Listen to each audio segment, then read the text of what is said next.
მოგესალმებით ბატონო ემზარ, გთხოვთ დაიკავოთ თქვენთვის განკუთვნილი ადგილი. ბატონო ემზარ, თქვენთვის ცნობილია, რომ თქვენ ბრძანდებით საგამოძიებო კომისიის წინაშე, რომლის ერთ-ერთი მთავარი ფუნქციაა 2003-2012 წლებში, თუმცა იცით ალბათ, რომ არის საუბარი ამ მანდატის განვრცობაზე 2024 წლამდე, მაგრამ რა მომენტშიც ჩვენ დღეს ვსაუბრობთ, ჩვენი მანდატია 2003-2012 წლების განმავლობაში სხვადასხვა მიმართულების და კონკრეტულად 5 კონკრეტული თემის კვლევა. მათ შორის არის აგვისტოს ომის საკითხი, ეს არის ერთადერთი საკითხი, ეს არის ერთ-ერთი საკითხი. როდესაც ჩვენ ამ თემის კვლევა დავიწყეთ, ვნახეთ, რომ 2004 წლიდან დაიწყო მიზანმიმართული ნგრევა იმისა, რასაც საქართველოს სუვერენიტეტი ჰქვია, რასაც ქართული ჯარი ჰქვია და ამ ყველაფერს ხელმძღვანელობდა უმაღლესი პოლიტიკური თანამდებობის პირი მიხეილ სააკაშვილი. 2006 წელი არის უმნიშვნელოვანესი იმისათვის, რომ ჩვენ ფაქტები აღვადგინოთ, დავადგინოთ და ფაქტებზე დაფუძნებულად ჩვენს დასკვნაში ვაჩვენოთ განსაკუთრებით მომავალ თაობებს 2008 წლის ომამდე როგორ მივიდა ჩვენი ქვეყანა და რატომ აღმოჩნდა როგორც ჯარისკაცი ისევე მშვიდობიანი მოქალაქე დაუცველი და რატომ გაიმარჯვა მტერმა და არ გავიმარჯვეთ ჩვენ თუ კი ომს იწყებთ თავი დანიშნულება უნდა იყოს გამარჯვება და ეს გამარჯვება კარგად უნდა იყოს მომზადებული. წინააღმდეგ შემთხვევაში არაფერი არ უნდა გადადგა ნაბიჯი ისეთი, რაც დანაკარგს მოიტანს გაუმართლებელს და ჯარისკაცსაც გაწირავს და მოქალაქესაც. 2006 წელს თქვენ იყავით კოდორის ხეობაში. კოდორის ხეობა იყო ერთადერთი ადგილი აფხაზეთში, რომელიც 90-იან წლებში საქართველომ არ დაკარგა, სწორედ თქვენი და მოდით პირველ რიგში თქვენ დაზევიტყვით და თქვენზე ვიტყვით თქვენი დის შემდეგ. ქალბატონი ნორას თქვენი და იმ ასეულობით ქართველის ძალისხმევის შედეგად, ვინც დარჩა კოდორის ხეობაში და გაამაგრა ეს ხეობა. ეს იყო ის ტერიტორია, რომელშიც რუსული ოკუპაცია 2006 წლამდე არ მიმდინარეობდა და არც 2008 წლამდე, მაგრამ 2006 წლამდე თქვენ იცავდით და თქვენ უზრუნველყოფდით ამ ტერიტორიის რუსეთის ჯარებისგან დაცვას. აი ეს არის, სადაც მე შევჩერდები და თქვენ გთხოვთ 10 წუთის, 15 წუთის განმავლობაში სწორედ აი ამ მოვლენებზე გვესაუბროთ. 90-იანი წლებიდან 2006 წლამდე, იმ მომენტამდე, როდესაც თქვენ განგაიარაღეს თქვენს დაჯგუფება მონადირესთან ერთად, რომელიც ეს არ იყო არაფორმალური დაჯგუფება. ეს იყო აბსოლუტურად ფორმალიზებული ჯგუფი, რომელსაც ვალდებულებად ჰქონდა იმ ტერიტორიის დაცვა, რასაც თქვენ წარმატებით ახერხებდით. როგორ მოიფიქრეს ეს მოდელი, ვინ მოიფიქრა, რა იყო თქვენი მთავარი ფუნქცია და რა დაგმართათ შემდეგ ნაციონალურმა მოძრაობამ და რატომ აღმოჩნდა რუსის პირისპირ 2008 წელს კოდორის ხეობა დაუცველი. ეს უნდა ავუხსნათ გასაგებად ჩვენს ახალგაზრდებს, იმას ვინც არ იცის. ვიღაცას შეიძლება მოეჩვენოს, რომ მე ზედმეტ ვსაუბრობ, დამარცვლით ვსაუბრობ, მაგრამ ამას მე თქვენთვის არ ვსაუბრობ და არც ბატონის ოზარისთვის და არც აქ მყოფი ჩვენი კომისიის წევრებისთვის. ამას მე ვსაუბრობ იმათთვის, ვინც არ იცის. ამიტომ ჩემი თხოვნაა, რომ თქვენც ასე მოგვითხრეთ, ის რაც შეიძლება მე ვიცოდე, სხვებმა ვიცოდეთ, იმათთვის, ვინც არ იცის. გთხოვთ. ალბათ ხელს მოვაწერჯერი აქა. ბატონ თენგის მადლობა შემახსენა. ესე იგი, მე თქვენ გაფრთხილებთ, რომ განზრახ ჩვენებისთვის არის სისხლის სამართლებრივი პასუხისმგებლობა, ასევე თუ კითხვებს თავს აარიდებთ, ან კიდევ კითხვებზე პასუხს არ გასცემთ, ამისთვისაც ჩვენი კანონი ითვალისწინებს სამართლებრივ პასუხისმგებლობას, რის დასტურათაც თქვენ უკვე ხელი მოაწერეთ. დიდი მადლობა. კი ბატონო, პირველ რიგში დიდი მადლობა, რომ მომიწვიეთ და შედგა ეს, რასაც ველოდებოდი ამდენი წელიწადი. ეს საპარლამენტო საგამოძიებო კომისია დროებითი და შემოადგენლობას ძალიან მაკმაყოფილებს მაგმაყოფილებს ის რომ საშუალება არის ყველაფრის ლაპარაკი აბსოლუტურად და არანაირად არა ვერაფერი ვერ მოთქვევნებს იმას რომ დავხუროთ სხდომაო, იმიტომ რომ გავიდა უკვე ამდენი წელიწადი და საიდუმლო არავისთვის არაფერი არ არის აბსოლუტურად და ყველაფერი უნდა ითქვას ღიად. და დავიწყებ ახლა ჩემს საუბარს იქიდან რომ 1992 წლის აი ეს უკვე რომ დაძაბულობები აფხაზეთში რაც დაიწყო მზადება ომისთვის აფხაზიური სეპარატისტების მიერ, რუსების მიერ, ჩრდილოეთ კავკასიიდან უღელტეხილებზე უკვე დაიწყეს გადმოსვლა ბოევიკებმა. იზოლებული გავხდით, რომ შევკრებები ვიყავით კოდორის დალის ხეობაში. ცნობისთვის კიდევ ვინც არ იცის, რომ დალის ხეობა ქვია, საერთოდ კოდორის ხეობა იწყება ზუსტად იქ, სადაც მე დავიბადე და გავიზარდე ჩხალთაში. სადაც ერთდება ორი მდინარე ერთმანეთს, ჩხალთა და აჟარა. იქ იწყება კოდორის ხეობა. და არის სულ 5 ხეობა. და მთლიანობაში არის დალის ხეობა. მაგრამ მე აი იმის გამო, იმ ომების გამო და იმ მოვლენების გამო, იმ დაძაბულობების გამო მე კოდორის ხეობას ქვედა ნაწილმა ზედა ნაწილი შვა. თორე ეს არის დალის ხეობა. ეხლა დადგა საკითხი იმისი, რომ რამენაირად უღელტეხილებზე უნდა გადაგვეკეტა უღელტეხილები, რომ ბოევიკები არ გადმოსულიყვნენ საქართველოს წინააღმდეგ საბრძოლველად. 92 წლის 3 აგვისტოს შევიკრიბეთ სოფელ ჩხალთაში და 80 კაცმა ფიცი დავდევით სამშობლოს დაცვის გამო და ერთგულების გამო და დავთქვით რომ ვიბრძოლებდით და მივიღებდით ჩვენს მონაწილეობას, შევუმატებდით ჩვენ შეიარაღებულ ძალებსა და საქართველოს მთლიანობისთვის და ფიცი დავდევით და შეიქმნა რაზმი მონადირე. ინიციატორი ამ სახელის მონადირის შერქმევის ვიყავი მე. მინდოდა რომ ყოფილიყო მეთაური, ერთი ყავდა აფრასიძე, ლადო უფროსი იყო ყველაზე და მაგი მინდოდა რომ ყოფილიყო მეთაური, მე პირადად და კიდევ რამოდენიმე კაც, მაგრამ უმრავლესობა მოითხოვეს დაჟინებით რომ მე უნდა ყოფილიყავი მეთაური. აქედან დაიწყო მე მარუხის უღელტეხილი, კლუხორის უღელტეხილი, გვანდარაის უღელტეხილი, აქსაი, პტიშის უღელტეხილები მთლიანად გადაკეთებული ჰქონდა აი მცირე რიცხოვან ჯგუფს. როდესაც ვერ გადმოლახეს ერთი ორი მარუხის უღელტეხილზე ცოტა სროლებიც კი ჰქონდა პატარაზე. რო ნახეს რომ გამაგრებულია უღელტეხილები გადავიდნენ ლაბაარის ასეთი გუდაუთის მხარეზე უღელტეხილი და იქიდან დაიწყო სიარული და იქ უკვე ჩვენ ვერ წვდებოდით ვერანაირად. მოკლედ ეს ასე მოკლედ რამ განაპირობა ჩვენი შექმნა მონადირის რაზმის და ერთი წლის განმავლობაში არანაირი გაფორმებული არსად არ ვიყავით, არანაირი ხელფასი ჩვენ არ მიგვიღია, ასე უანგაროდ ბრძოლობდით სხვადასხვა წერტილებში, ვისაც სად უჭირდა, იქ მივდიოდით და ვეხმარებოდით. იმის გარდა რომ უღელტეხილებს პატრონობდით. მე ძალიან ხშირად მომიწიათ ჩვენ ერთი ასეთი გმირი ყავდა გურამ დადუანი, მე-5 ბატალიონის მეთაური, რომელსაც ვედექით ხოლმე გვერდში. და ხშირად კოჩარის მიმართულებაზე 92 წლის 6 დეკემბერს, 6-9 დეკემბერს ალყაშიც ვიყავით დარჩენილები 3 კაცი. ყველა დავალება, სადაც კი ჩვენ მოვხვდით, ყველა დავალება შევასრულეთ ყველგან, აბსოლუტურად. ეხლა რა მინდა გითხრათ, ეხლა ცოტა შევამოკლებ და წინ წამოვიწევე ცოტათი.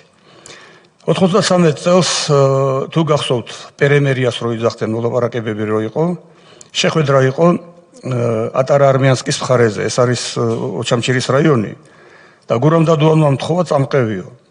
აი მოლაპარაკებები უკვე რო შეჩერდა ცეცხლის შეწყვეტის შესახებ რო იყო მოლაპარაკება. წავედით შეხვედრაზე აფხაზებთან და აფხაზებს ახდათ რუსები. ხო და ამ შეხვედრაზე აქედან ვიყავი მე კვიციანი, ვახტი გურამ დადუანს და იქით ამ მხრიდან იყო მახსოვს ბესი კვიცინია. და კვიცინიები საერთოდ ჩვენ ყრილობებზე დადიოდნენ, იმიტომ რომ კვიციანები თვლიდნენ თავს. ანუ ბატალიონის მეთაური იყო თვითონაც და მე ჯერ არ ვიყავი ბატალიონის მეთაური, მაგრამ ვიყავი მონადირის რაზმის ხელმძღვანელი. დაავაზუსტებ მაინც ყრილობებზე დადიოდნენ, შეიძლება მსმენელისთვის გაუგებარი იყოს და გვარის ყრილობები როცა ტარდება. გვარის ყრილობებზე, დიახ. ხო და მოკლედ როცა რომ გავიგე ვინ იყო, რა იყო, ბაგრატი იყო, კიცინია, რომელიც ჩვენთან სულ დადიოდა ამ ყრილობებზე გვარის, იმის შვილიშვილი აღმოჩნდა. ანუ თლად კვიდრი ჩემთვის. იმდენი ვილაპარაკეთ ერთმანეთში, რომ აი სრული ამ სიტყვის მნიშვნელობით ხელი გადაუხვიოთ ერთმანეთს, უკვე ისე ვიჯექით. მოვიდა ის რუსი და დაგვაშორა ერთმანეთს. ნამეტანი მოგდითო რა. მაშინ მივხვდი, რომ არანაირი შეხვედრა მაგათ, არანაირი შერიგება მაგათ არ აწყობდათ და არაფერ კარგს არ გვიპირებდნენ და აი მაშინ იყო ბატონო სოზარ იცით თქვენ ეს თემა რომ დავიწყე გზის კეთება ჭუბერი ისა საკენი ჭუბერის მიმართულებით. 5 ტრაქტორიდან ავაწყეთ 3 ტრაქტორი, გავაკეთეთ გზა, რამდენიმე ერთი თვე თითქმის ვიმუშავეთ, სანამ პერემერია ეგრეთ წოდებული რო იყო. მოვასწარეთ ამ გზის გაკეთება ყველაფერი და საწვავის სათხოვნელად ვიყავი თავრობაში ჩასული, საწვავი არ მომცეს და მინდა ხაზი გაუსვა თუ შეიძლება რომ ახალგაზრდობამაც იცოდეს ეს გვარი დასახელი. ჩაკვეტაძე რაჟდენი იყო ასეთი, რომელიც იყო მეგზევე და რო შევედი წებელდაში მაგასთან შეაღრაღებული ვიყავით, ხო? მაგას ეგონა და საყაჩაღებლად მოვედით. არ ვიცნობდით ერთმანეთს და მაგი და რო უთხარი რომ რაჟდენბიძია მეთქი ამისთვის ვართ მოსული რომ საწვავი გვინდა, გზები გავაკეთოთ გვინდა უღელტეხილზე, იმიტომ რომ რა მოხდება კაცმარის, სხვა შეიძლება გზები გადაკეთონ და ვერ საიდან ქართველები ვერ მომარაგება არ გექნება არ საიდან თქო რა, ბრძოლის დროს მე ვერ წარმომედგინა რომ საჯარისო ფორმირებები დატოვებდნენ ბრძოლის ველსაც წავიდოდნენ სულ ყველა იქიდან. და ამიტომ მე ვფიქრობდი რომ მომარაგების საშუალება საიდან ყოფილიყო. ხო და გაუხარდა ბატონ რაჟდენს და ძლივს არ შემხვდა ადამიანი, რომელიც რო ფიქრობს რაღაცაზეო. და 8 ტონა საწვავი გამომიყო დიზელი და 2 ტონა ბენზინი. აი ამით დავიწყე გზის კეთება, გავაკეთე ეს გზა, ყველაფერი აბსოლუტურად თან ოცნებაც ჰქონდა ბავშვობიდან, რომ ჭუბერსა და საკენს შორის ყოფილიყო გზა. და ეს ავისრულე მაშინ კიდე დამატებით ამას. მოკლედ ახლა ამ გზის წინააღმდეგ დიახ უბრალოდ მართლა ეს ყველაფერი მეც ვიცი და ერთი რამე მინდა ვთქვა და ბატონ ემზარის დამსახურება. რომ არ ყოფილიყო ის გზა და პირადი ინიციატივა ემზარ კვიციანის. სოხუმიდან წამოსული რამდენიმე 10,000 კაციდან სხერპლი იქნებოდა აი ასეულობით და შეიძლება 1000-ობით დაგვეთვალა. ამ გზამ გადაარჩინა 1000-ობით ადამიანის სიცოცხლე და ამის გამო მადლობა ეკუთვნის მართლა მთელი საქართველოსგან ემზარ კვიციანს. ერთმანეთს უქმნიდნენ პრობლემებს ძალიან ხშირ შემთხვევაში. მანქანები გადახერგილი იყო იქაურობა. ძალიან მანდრო ხელისუფლებას რო აიღო თავის თავზე, უბრალოდ რომ მიეხედათ გაქცეული ხალხისთვის, ხო? და გაეწმინდათ გზები. მეტი კი არ იყო არაფერი საჭირო. მე ამიდები გაფუჭდა და ტალახები და ვერ გადადიოდნენ მანქანები, თორე არ გაწამდებოდა ასე ჩვენი ხალხი. მე ეს ყაჩაღობები, რომელიც რო ჩვენ მოგვიტრიალეს კიდე, მე ბაგადაში ვიცავდი დევნილებს იმისგან რომ სტოვარი არ დაწეოდა და არ მოეკლათ და არ გაიზარცვათ და უბედურება არ შეხვედროდათ, შემოგვიტრიალეს მე ეს ყველაფერი ისე რომ თითქოს და ჩვენ ვაყაჩაღებდით და ჩვენ ვაკეთებდით და როდის ვასწრებდით. მოკლედ ეს ყველაფერი გასაგებია, ძალიან მიზანმიმართულად იყო ქალბატონო თეა. ძალიან ესეთი ის მიიღო სახე ყველაფერმა რომ ძალიან ადრე გავიგეთ ჩვენ ის რომ ჩვენი სახელმწიფო რატომღაც სახელმწიფოს ზოგიერთი სტრუქტურები ჩვენ წინააღმდეგ მოქმედებდნენ. მე გვიან კი გავიგეთ რომ თურმე გადაწყვეტილი ყოფილა აფხაზეთის გადაცემა და ამიტომ ხდებოდა ეს ყველაფერი. მაგრამ ასე ღიად, აშკარად და ასე აი როგორ თქვა სიძულვილით ეს გაეკეთებია ვინმეს, თუ 10 კაციდან 2-ს უნდა დაჩაბარება, 8 მაინც იბრძოდა რომ არ დაკარგულიყო ჩვენი ტერიტორიები. მოკლედ 93 წლის 2 ოქტომბერი იყო პირველი შემოტევა რომ მოვიგერიეთ. 2 კაცი დაგვეღუპა, 4 დაგვეჭრა, იქით კარგი ზარალი მივაყენეთ და მოგშორდნენ. ეს იყო ბაგადის გვირაბებთან. ამის მერე დაახლოებით 2 კვირაში კიდე შემოგვიტიეს. მერე კიდე ძალიან ბევრჯერ იყო შემოტევები, მაგრამ განსაკუთრებული შემოტევა იყო 94 წლის მაისში. აი რამ განაპირობა 94 წლის მოსკოვის შეთანხმება.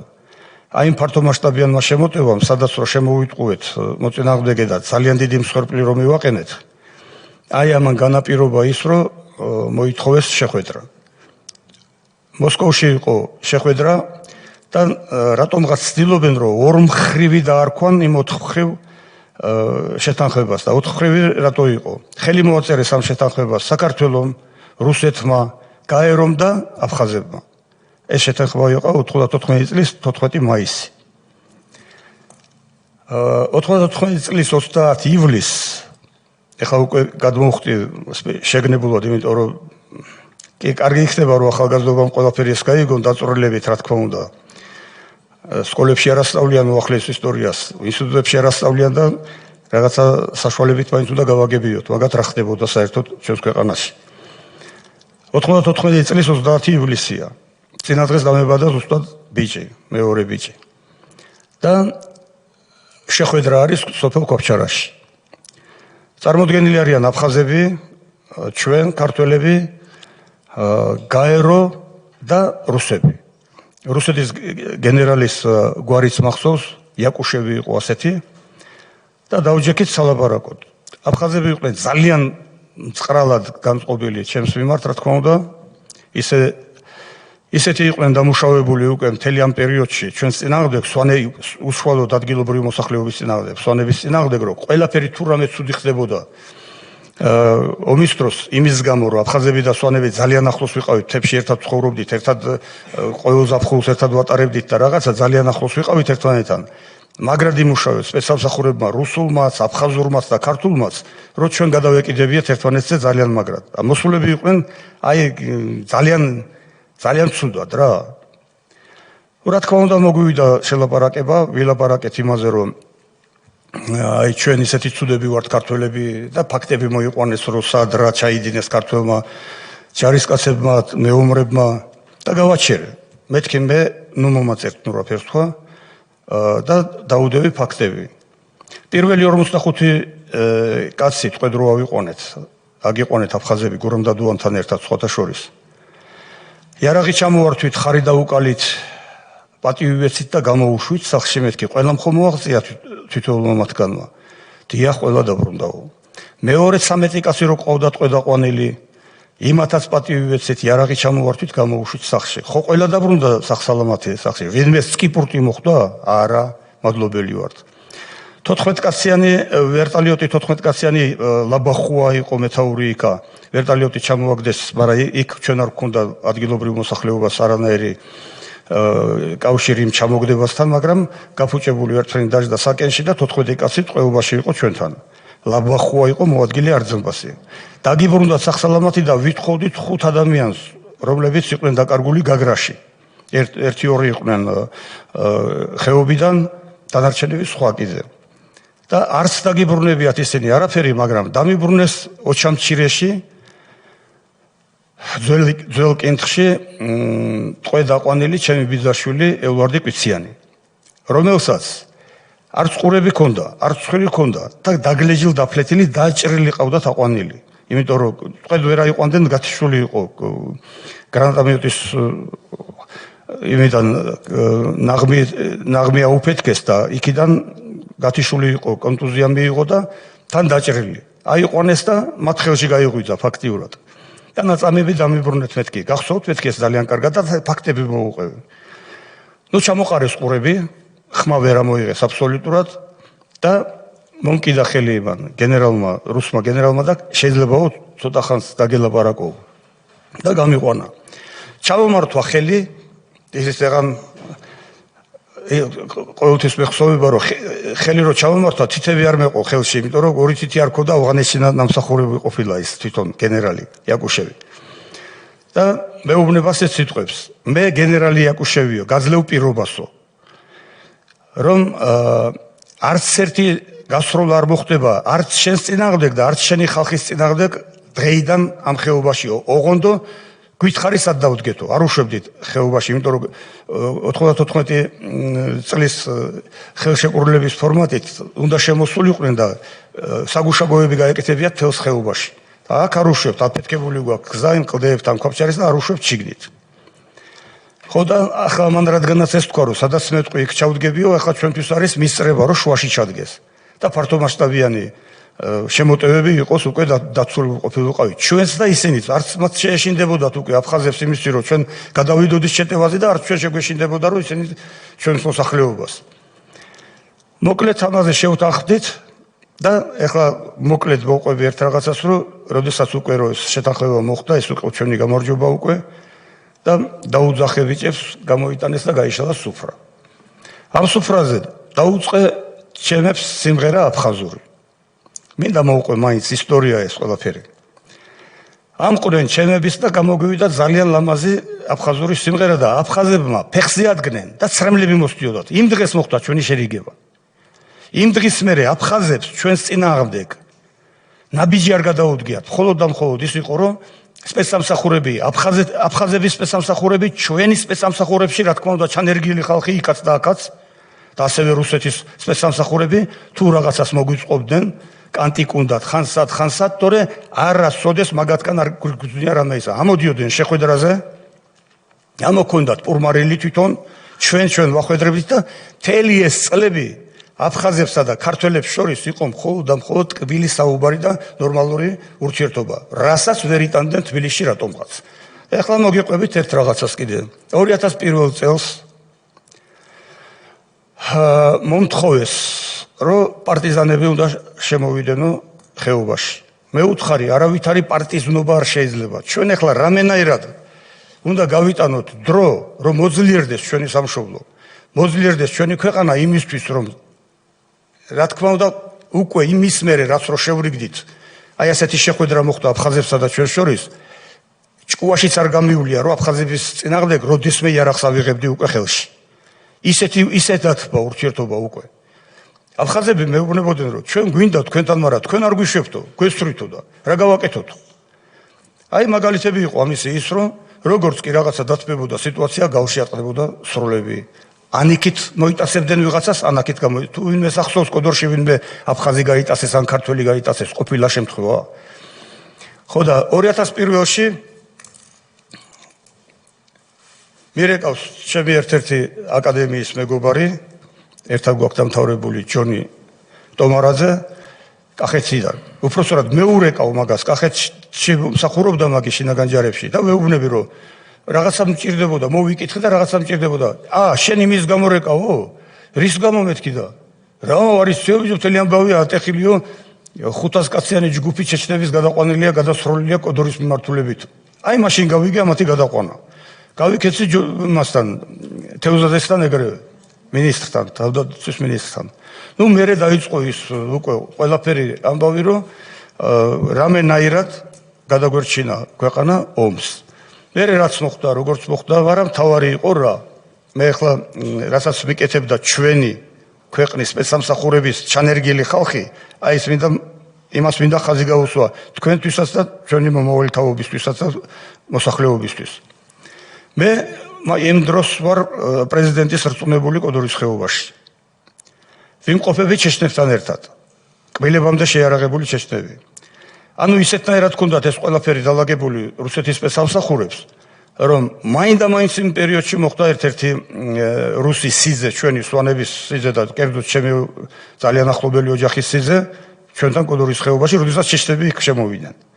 მაინდა-მაინც მაშინ მოხდა იქ. რა თქმა უნდა, ამან გამოიწვია ძალიან მძაფრი, ისა კინაღამ დაუცხეთ ერთმანეთს ტყვიები, მაგრამ მოახერხეთ შეჩერება. მერე ისევ და ისევ გელაევის ვაჟკაცობა იყო სხვათა შორის იმაში, რომ თავის თავზე აიღოს ყველაფერი და ჩააწყნარა ეს ურთიერთ შუღლი რო არ დაწყებული იყო და სროლა რო არ დაწყებული იყო ჩვენ შორის და ამისთვის იყო გათვლილი მაგი, რომ ჩვენ უნდა დავეპირისპირეთ იქა. მაგრამ არ გამოვივიდათ არც ეს და მე და გელაევი დავზმაკაცით ამ 3 თვის განმავლობაში ისე რომ ძმობა უთხარით ერთმანეთს. ეხლა რა მომენტია? 2001 წლის 18 ოქტომბერია ვიმყოფებით ძალიან ღრმად აფხაზეთის ავტონომიური რესპუბლიკის შუაგულში, ნაარის ასეთი სოფელი განახლების მიმართულებით და დილის უთენია რიჟრაჟზე ისმის ვერტფრენის ხმა. რა უნდა იქ გაეროს ვერტფრენს? როდესაც დაძაბულობაა, როდესაც რომ საშიშროება არის რომ ვერტფრენები ჩამოაგდონ და ყველა მიცის აბსოლუტურად საქართველოში მით უმეტეს ახლა სპეცსამსახურების გამოცდილებული იყვნენ ისინი იქა რომ სტინგერები კი არა და იგლა 2 თუ 1 არ მახსოვს უკვე იგლა 2 აქ 9 ცალი ანუ ვერტფრენს არანაირი შანსი არ აქვს გადარჩენის ეს როლეს დილა უთენია და ჩამოაგდეს გაეროს სამშვიდობო ძალების ვერტფრენი სადაც 9 ადამიანი იჯდა და ერთ-ერთი ჩვენი გოგონა მაგათმა ჩეჩნებმა ესროლეს და ჩამოაგდეს ეს ვერტფრენი რა 500 კაციანმა ჯგუფმა 500 კაციანი ჯგუფი იყო ეს აი ის თქვენ რო აღნიშნეთ 500 გაეროს იმისი რაკია მათგანი გელაევის ჯგუფმა ხო ამაზე ავტეხე ამბავი მე გელაევი საერთოდ არ ენდობოდა არავის და სულ იყო ცალკე და მაღალ ადგილას ჩერდებოდა არავინ არ ვიცოდი სად ჩერდებოდა და ეს გასროლა საიდანაც იყო იქ გავიქეცი ავიდი ზევით და აუტეხე ამბავი რატო ესროლეთ გაეროს ვერტფრენს ხო ჯერ პირველად მითხრა რომ ტყვეყავდათ სომეხი პოლიციელი იყო ამან გითხრაო რომ გადაღებილი არისო თუ არა აფხაზების სპეცრაზმის ვერტფრენი არისო მაგრამ მე ჩაუფლავდათ ეს ტყვილი და ბოლოს პირდაპირ მითხრა რა ვიცი ახლა თქვა არ თქვა მაგრამ უნდა ვთქვა პირდაპირ მითხრა რომ ვინც მე დამაფინანსა იმის დავალება უნდა შევასრულო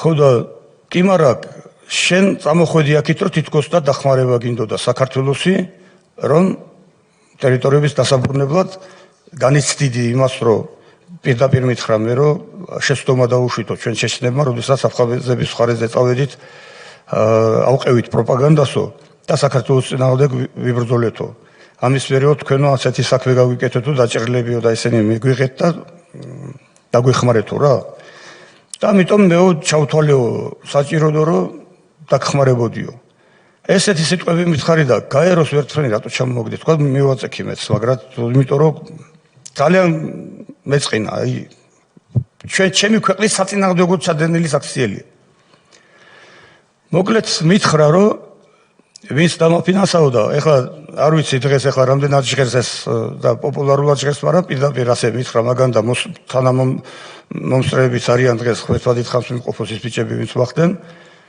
სოროსმა დამაფინანსაო ასე მითხრა პირდაპირ კი მაგრამ რა შეაინტერესებდა მეთქი გაეროს ვერტფრენის ჩამოგდა არც ეს არ დაუჯერე გაეროს ვერტფრენის ჩამოგდება და მე ბოლოს კი ვნახეთ უყველამ რომ ყველა საწყობდა თურმე ვერტფრენის ჩამოგდება ერთი მომენტი იყო ის რომ თავარი იყო რომ კოდორის ხეობის დასაპყრობად იყო ეს ჩადენილი რადგანაც რომ კიდე რა მითხრა რა თქინდოდა მე მაგის ჩამოგდება თქო და სოფლიო ტერორისტის წოდება გჭირდება ჩვენო თორე ალ-ქაიდა არ გვაფინანსებსო აი სიტყვით მისი სიტყვები ამის მერე ნუ მოკლედ რაც იყო ეხლა არ გვიჩხუბია არ გვისროლია ერთმანეთის არაფერი მაგრამ ძალიან ცუდი რამ მოხდა ამის მერე შეტრიალდა და всё მივდივართო უკანო ანუ თელი დავალება მისი აღმოჩნდა რომ იყო ის რომ ეს ვერტფრენი უნდა ჩამოიგდო ეხლა კითხვა ისმება ასეთი რა უნდა იმ ვერტფრენს იქ რატომ მოვიდა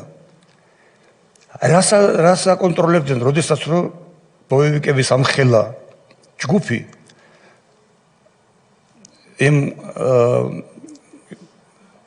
შეიარაღებით რომელთაც ვერტფრენის ჩამოგდება არ გაუძნელდებათ ეს იგი მხოლოდ დავალება მისი იყო ეს რომელსაც ხელი შეუწყეს რა თქმა უნდა სხვადასხვა სტრუქტურებმა ისევ ჩვენთან ეხლა წამოვიწევი ნელ-ნელა წინ 2006-ისკენ ხო და 2004-ში გახსოვთ ალბათ 2002 წლის 12 აპრილი დესანტი რო გადმოასხეს ხეობაში და ყველა მიცით და იმ დღეს ბათიაშვილის მოყვა მაგასთან დაკავშირებით და ამიტომ დროს არ დაგაკარგებთ მაგასთან დაკავშირებით უბრალოდ ერთ რაღაცას გეტყვით რომ მაგრად ვიკამათეთ მე და FTV იყო მაშინ სამშვიდობო ძალების სარდალი რუსების მხრიდან იმის მერე არ გქონია ურთიერთობა საერთოდ და არანაირისა და გააქტიურდა 2003 წელს მოვიდა საჩუქარი მომიტანა ოფისში ისეთი საჩუქარი მომიტანა რომელზეც ვარს რო ვერ ეტყვი დიდი ეკლესია გაკეთებული ხელით მომიტანა ეს საჩუქარი და რა გამეკეთებია ახლა ვარს ეკლესიაზე ვერ იწყი მართლმადიდებელი კაცი და ანუ ისეთი ტექნიკური მიდგომა.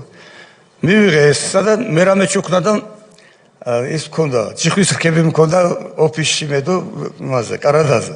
ავიღე და ეს რქები ვაჩუქე. და მოკლედ გათბა ურთიერთობა და დაიწყო საუბარი უკვე ერთმანეთში. ეხლა შეხედეთ, თავარი რა არის ეხლა აქ. ყოველ კვირას ცდილობს რომ შემხვდეს, ყოველ ორ კვირაში ერთხელ მაინც და ითხოვს რომ აი მე ჩემი ხელმძღვანელობა მაძალებს სკოდორში შემოსვლას და რამენაირადო შემომიშვიო რა და გავაკეთებ საგუშაგოებსო და რას შეგიშლი ხელსო პირიქითო უფრო დავახლოვდებითო რაღაცები ასეთი ისა და მეთქი არა. კიდე მოვიდა და მესამე დრო მოვიდა, აი ესე მომივიდა უბრალოდ თავში ასეთი აზრი რომ მეთქი კი ბატონო ვიცი რომ არ უნდა დევნილების დაბრუნება რუსებს აფხაზეთში და ისეთ რამეს ვეთყვი რომელსაც ვერ შეასრულებენ და მითი მოვიშორებ თქო რა მეუბნები მეთქი მაშინ ასე მოვილაპარაკო თქო მე ჯერ ერთი გეკითხები თქო რომ რამდენი საგუშაგო გავში თქო და 300 რაღაცა მითხრა ძალიან ბევრი საგუშაგოები იყო და კოდორში რამდენი გაქვეთქი ჩემს ხარეზე თქო ზემო კოდორში რამდენი გაქვეთქი და არც ერთიო მე რატო კვდებიან იქ ხალხი აფხაზები და ქართველები მეთქი სადაც შენ საგუშაგოები გაქვს და სადაც არა გაქვს იქ მშვიდობა გვაქვს მეთქი და არავინ არ კვდება აკვირდები მეთქი ამასთან აი რა საჭირო ხარ თქო იქ შენ ხარ სამშვიდობო ძალების სარდალი ანუ შენ გინდა რომ მშვიდობა იყოს მეთქი ხო მშვიდობა არის რატომ გინდა შემოხვიდე მაინც მეორეჯერ მოვიდა ისევლე და მესამეჯერ უფრო სწორად ეხლა ვეუბნები კი ბატონო თანახმაცავ რომ შემოხვიდე თქო შემოგიშვებ თქო ხიდესაც დაგეხმარები ავაშენებ თქო ყველაფერი ოღონდ დევნილები ჩაასახლე მაშინ მეთქი სოხუმამდე სოხუმის ჩათვლით თქო და თანახმოვარ თქო არი უარა მეუბნება წავალ ჩემ ხელმძღვანელობას დაველაპარაკები და ორ კვირაში დაგიბრუნდებიო წავიდა და სადღაც 3 დღეში დაბრუნდა დაჩქარებით მეუბნება რომ ასე და ასეო თანახმას არისო ჩვენი ხელმძღვანელობა დევნილების დაბრუნებაზეო ისეც წერია ამ 94 წლის შეთანხმებაში დევნილების დაბრუნებას წერია კი ბატონო მეთქი აი იმიტომ მოვითხოვე სურათ ყველგან ამას მიფრიალებდნენ ამ დოკუმენტს 94 წლის შეთანხმებას ხო და მაშინ მეთქი ასე არ გამოვა მე ჩემი და შენი ლაპარაკი პრეზიდენტთან და წამოვყვეთ თქო და კი ბატონო და შევხვდით დაურეკე შევარდნაძეს ავედით შევარდნაძესთან და ვზივართ 3 ადამიანი და მიდის საუბარი ამაზე მე უთხარი რა თქმა უნდა საქმის კურსში ჩავაყენე ჯერ პრეზიდენტი რომ მეთქი ასე იძახის თქო რომ დევნილების დაბრუნებას თქო და ეხლა შევარდნაძე უნება მითხრაო ემზარიმო რომ დევნილების დაბრუნებაზე წინააღმდეგი არ ახართო და მართალი არისო კიო მართალი არისო ბატონო პრეზიდენტო მაგრამო ძალიან გაჭირდებაო ძალიან ძნელია ინფრასტრუქტურა განადგურებული არისო მომსპარია ყველაფერიო დიდ თანხებთან იქნება დაკავშირებულიო რაღაცები და შევარდნაძე უთხრა ვიციო რომ დიდ თანხებთან მიუხედავად იმისა რომ ამ ხელა გაჭირებაში ვართო გვიჭირსო ფინანსურადო ძალანო მე გამოვნახავ მაგის სახსრებს რომ დევნილების დაბრუნებას ხელი შეუწყოთო ჩვენმა ქვეყანამ მოკლედ დაგვევალა რა შექმნით სამუშაო კომისია აფხაზებისგან გაეროსგან და რუსებისგან შემდგარი და ჩვენი ქართველებისგან რა თქმა უნდა იმუშავეთ და შექმნით დოკუმენტი რომ მოეწეროს ხელი ამ შეთანხმებას და იმის მერე დავიწყოთ რუსების ჯარის შემოყვანა სამშვიდობო ძალების კოდორის ზედანაწილში და დევნილების ჩასახლება სოხუმამდე სოხუმის ჩათვლით მთლიანად დავიწყეთ ამაზე მუშაობა შეხვედრები ამერიკელებსაც შევხვდით გაეროს ფორმატით ეს არის 93 წელი ეხლა ქალბატონო 1993 დიახ ეხლა როგორი სიტუაცია შეთანხმებული ვართ ყველაფერი და დაინიშნა შეხვედრა გალიცგაზე რო იყო ოფისი რო იყო გაეროს ოფისი რო იყო ზუგდიდით რო გადავიდოდით ხიდზე გალიცგის ხიდზე გადავიდოდით იქ რო იყო ისა ოფისი მაგათი იქ ჩაინიშნა შეხვედრა 4 ხრივი შეხვედრა ეს არის 2003 წლის 5 ივნისი მივფრინავთ აქედან ვერტფრენით სენაკში თვითფრინავით სენაკში და სენაკში დახვდა ვერტფრენით და გადავფრინდით ზუგდიდში ხას უსვამ ამას, იმიტომ რომ აი დააკვირდით უბრალოდ როგორ მიდიოდა ხელი შეშლა ყველაფრის. ჩავედით თუ არა იმაში სენაკში ვერტფრენზე რომ უნდა გადავждეთ და მორბის რუსთავიორის ჟურნალისტი. ცნობილი ემაგოგია იყო მე მგონი, ხო? და მეუბნება, მეკითხება, ბატონო ემზარ რა კომენტარს გააკეთებთო კოდორშიო გაეროს მისიის წარმომადგენლები გაიტაცეს. რა კომენტარი უნდა არა, ბოდიშით, გაეროს მისია ჯერ არა. პარტიის ქართველმა პარტიზანებმა გზა გადაგიკეტესო და არ გიშვებენ მოსალაპარაკებლადო. რას ქვია ქართველი პარტიზანები ახლა მეომრების ყველა ვიცით თითქმის და ვინ გადამიკეტავს გზას გამიკვირდა ძალიან. ჩავფრინდით ზუგდიდში შევხვდი ამ მეომრებს, სხვათა შორის რომელი იყო ეს მეომარი, იცით? პაატა ქარდავა ზღვაში რო ჩააგდეს, რო დახვრიტეს და ზღვაში გადააგდეს, ის ბიჭი იყო. აი როგორც ჩვენი ცინდელიანი რო აწამეს და ჩააგდეს, ისე გაუკეთეს იმასაც. ხო და ეს პაატა მეუბნება, ჩვენო ასეთი ის მოგცესო, ინფორმაციაო, მოგცესო ასეთი რომ მოღალატეობრივი შეთანხმებას უნდა მოაწეროთო ხელი და იმიტომ არ გიშვებდითო. მოუყევი მე მეთქი, მივხვდი რომ რა თქმა უნდა ეს იყო ხელშეშლა, აი ამ ყველაფრის, მოუყევი ასე და ასე, ამის სანაცვლოდ, ამის ესეთია შეთანხმება არის და ეგრევე მეც გამოვყვები, მე თვითონ გაგაცილებო. აუდექით აქედან გამოვდივარ და მორბის ისევ ჟურნალისტი. რა კომენტარს გააკეთებდო, რა კომენტარი უნდა გავაკეთო მეთქი, ჩვენ უკვე გავერკვიეთ ერთმანეთში და მივდივართ შეხვედრაზე თქო. არაო, გაეროს მისიის ოფიცრები გაიტაცეს კოდორში. აი ახლა წარმოიდგინეთ, ახლა თქვენ ამ ხელა შეთანხმებაზე მივდივართ, ამ ხელა საქმე კეთდება და იტაცებენ გაეროს მისიის დამკვირვებლებს კოდორის ხეობაში. ახლა ერთს მინდა ხაზი გავუსვა თუ შეიძლება. წეგან რომ ხაზი გავუსვი რომ 5 ხეობაა თქვა. გაეროს მისია როდესაც შემოდიოდა შესამოწმებლად ხეობაში რომ შეიარაღება ხო არ გვაქვს შეტანილი და რამე სხვა რო აპირებთან რაღაცა, ამ 5 ხეობიდან თავისით ირჩევდნენ, ჩვენ არ ვიცოდით რომელ მხარეზე უნდა წასულიყო. მაგრამ მირეკავდნენ მე გამოუყოფდი დაცვას ადგილობრივი მოსახლეობიდან და თვითონ მისახდნენ იმათთან ერთად რა თქმა უნდა და მიდიოდნენ სად მიდიოდნენ ჩვენ თვითონ არ ვიცოდით. გინდა მარუხის მიმართულებით წავიდოდნენ, ბარომბის მიმართულებით თუ საკენის თუ ომარაშარის აბსოლუტურად აზრზე არ ვიყავით ჩვენ არაფრის. ნახეთ, აი ამ დღეს ჩვენ არ დაგვიკავშირდნენ და არ მოითხოვეს დაცვა. მარტო რუსების დაცვა ახდათ და წავიდნენ მაინდა-მაინც იქ, სადაც 1 სუტკის განმავლობაში ვიღაცა ჩასაფრებული იყო გასატაცებლად. ეხლა როგორ ფიქრობთ, ვისი დაგეგმილი იყო ეს ყველაფერი? ამის მერე და იყო ჩაიშალა რა თქმა უნდა, მე ასე გავსტუკით გამოწყობილი მოსალაპარაკებლად პირდაპირ ვჭდები ვერტფრენში და მივფრინავ ხეობაში. შევკრიბე მთელი ხეობა, მთელი ხეობა იყო გამაწყრალი რა თქმა უნდა ამ ფაქტთან დაკავშირებით, გაბრაზებული სულ ყველა რომ ამ ხელა საქმე კეთდებოდა, კურსში მყავდა ხალხი რა თქმა უნდა. შეიკრიბა მთელი ხეობა და გავუშვი დაზვერვა ყველა მიმართულებით. ეხლა არც ისე დიდია ეხლა ხეობის მოსახლეობა და ტერიტორიულად რომ ვერ გავიგო სად არიან. მივაგენი რომ მიახლოებით სად უნდა იყვნენ. ხო და გამოვაცხადე რომ ხვალ დილის 4 საათზე ვიწყებთ სპეცოპერაციას. არ ვზოგავთ არავის. ფაქტია რომ შეგნებულად გვიღალატეს, ამ ხელა საქმე ჩაგვიშალეს, არც გატაცებულს, არც გამტაცებელს არ ვზოგავთ თქო და თან ეს ჩვენი სპეცსამსახურების გასაგონადაც ვიზახი და პლუს იმ მათი მშობლების გასაგონად, ვინც ყველა ხო იქაა შეკრებილია. ვიღაცა ხო იქნება ვიღაცის მშობელი და რაღაცა რო არ იცოდეს, გამორიცხულია რომ სახში არაა თავისშვილი, ხო? გადის 20 წუთით მაქსიმუმ ამ გამოცხადებიდან და მირეკავს ბატონი ვალერი ხაბურძანია, მინისტრი იყო უშიშროების.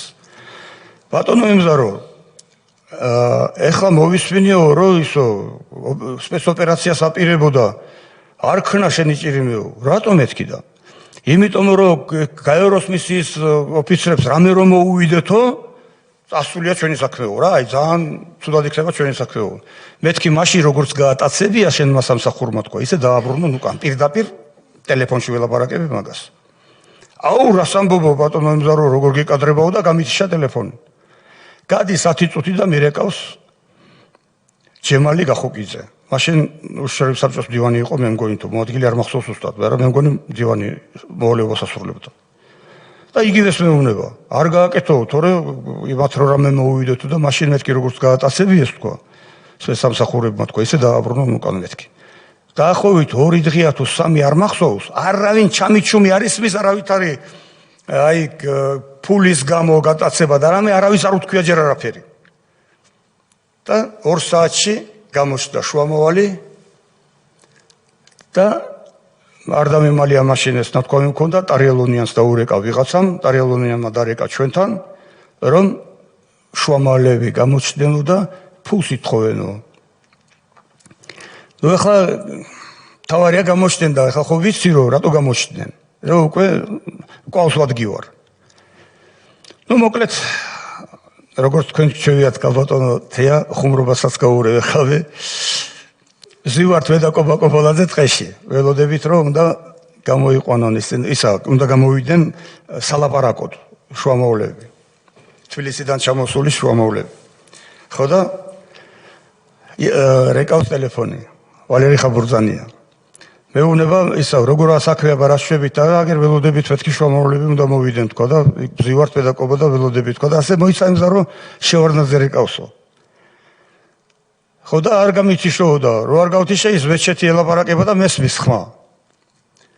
შევარდნაძე უნება ვალერ რა ხდება კოდორში. ვალერი მუთხრა რომ აი ზუსტად ახლა კავშირზეა ემზარი ველაპარაკები და ასეთი სიტუაცია 3 მილიონს ითხოვენო ფულსო. ა შევარდნაძემ პაუზა რო იცოდა ხოლმე და 2 და 8 არის და მე. ესე იგი 2 და 8 არის და მე და შეებატრეო და შენი გადასახდელია იცოდე მაგიო. ვალერი ეუბნება ხაბურძანიას. რატოა ჩემი გადასახდელიო? იმიტომ რომ შენ ვერ უზრუნველყავიო. მაგათი უსაფრთხოებაო. იმანაც იცოდა. შევარდნაძემ რომ საიდან მოდიოდა ეს ყველაფერი. ეხლა გადავალთ უფრო ახლოს ჩამოვიწევი კიდე. ბატონო ემზარი ცოტა უფრო ჩქარჩქარა ჩამოიწიეთ, იმიტომ რომ 2006 გვინდა მივუახლოვოთ და ანუ ეხლა მე ხაზი რატო გავუსვი ამასაც არ მოუყვებოდი ამდენს, იმიტომ რომ ახალგაზრდობამ მოისმინონ რომ საიდან მოდიოდა, საიდან იყო დაწყებული კოდორის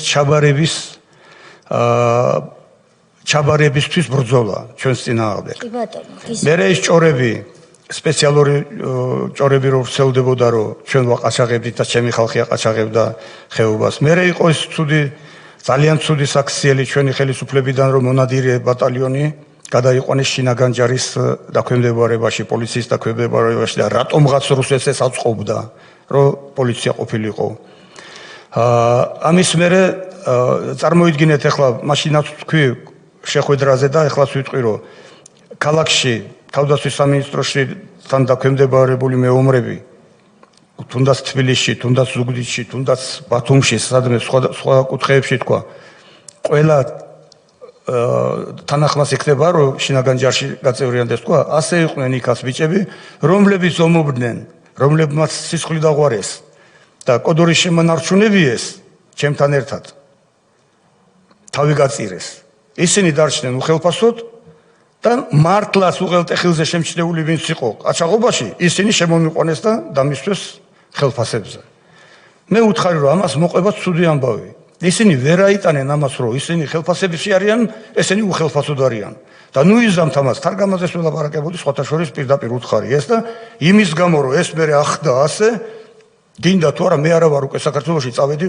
უკრაინაში დნეპროპეტროვსკში ვიყავი ჩემ ბიზაშულთან და მაინც მემობრალებდა რომ თითქოს და მე ვაწყობა 52 ცხედარი დამხვდა ადგილობრივის ანუ შეაჭმევინეს ერთმანეთი და თქმულებებიც ჰქონდათ ასეთი რომ ყველა ოჯახში თვითონ ტრუპი უნდა იყოსო ანუ რისთვის უნდათ ეს რომ თავისით წამოსულიყო და გამოქცეულიყო იქიდან მოსახლეობა რომ არაფერი არავის არ დაბრალდებოდა და ხეობა დარჩებოდა აფხაზებს.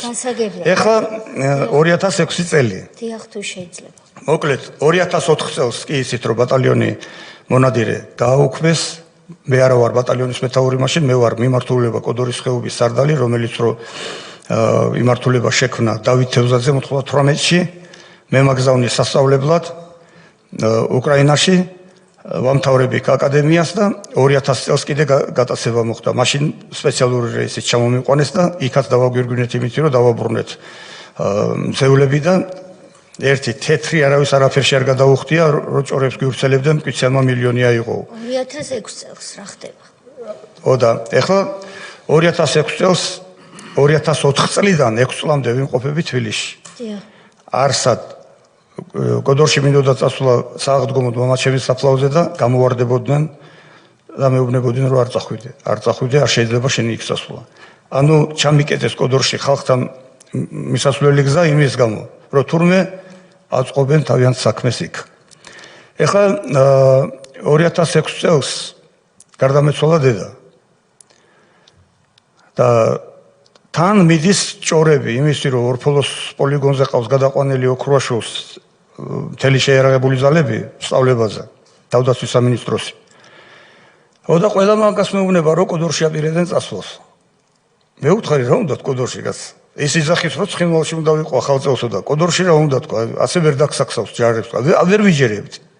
აქ საუბარია თავდაცვის ირაკლი ოქროშვილზე, რომელზეც ეჭვი გაგიჩნდათ, რომ აპირებს კოდორში შეყვანას ჯარის. ეჭვი კი არ გამიჩნდა, მეუბნებიან, ხალხი მეუბნება, რომ გვაქვს ინფორმაცია, იმიტომ რომ ჯარია იქა და ჯარს თავის ოჯახები ყავთ და საუბრებია, ხო? კი ბატონო.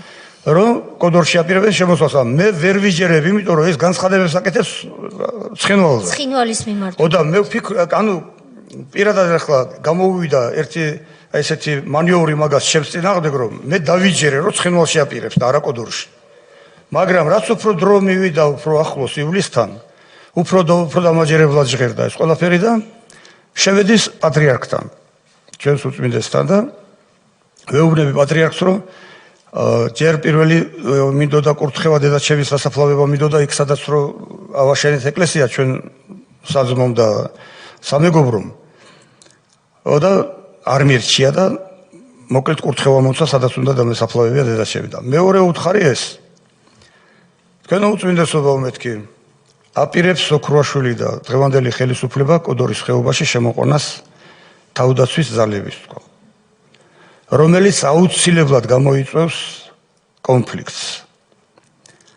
და ამ კონფლიქტში რუსები იქნებიან მართლები, იმიტომ რომ არსებობს 94 წლის შეთანხმება, რომელზეც ხელი გვაქვს მოწერილი და მას გამოიყენებენ და ლეგიტიმაცია მიეცემა რუსებს, რომ შემოვიდნენ ხეობაში და მერე გაითამაშებენ ჩვენები მეთქი, რომ ვითომ რუსებს ვერ შევებრძოლეთო და დატოვებენ ტერიტორიას და გაიქცევენ, რომელიც უკვე იყო, შემთხვევა იყო უკვე ერთხელ ასეთი შემთხვევა ჩემთან.